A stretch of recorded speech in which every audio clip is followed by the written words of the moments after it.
Benny grew up as his mother's favorite, bound to her by a shared love of singing and by the steady influence she had on his life. Long before fame found him, he was already chasing an image greater than himself, captivated by Charlie Chaplin and determined to become the kind of performer who could make the world laugh without saying very much at all.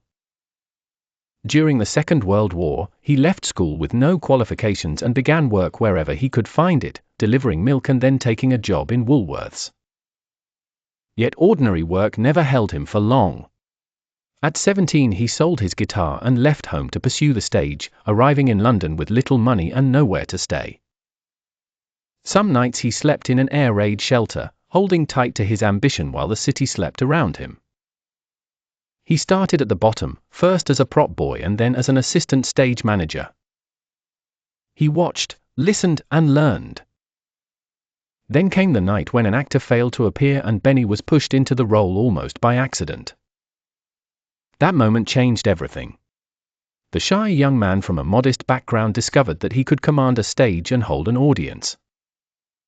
At first he was known as Alf Hill, but soon he became Benny Hill, a name that suited the speed and sparkle of the personality he built for the public. In one competition for work, he was chosen over Peter Sellers, then still a rising name himself, and the role brought Benny into contact with the material and the timing that would shape his career. From there, his rise gathered pace.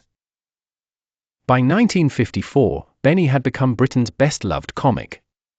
He was among the first British comedians made famous by television rather than radio, and his style drew on American burlesque rather than the usual stand-up routine.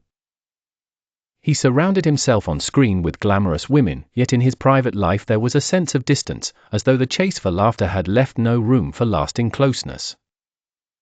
For 20 years, Thames Television stood behind him and described him as one of the world's most successful comic entertainers.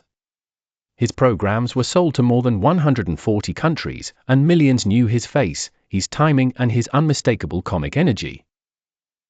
The boy who had once slept in a shelter had become a global name.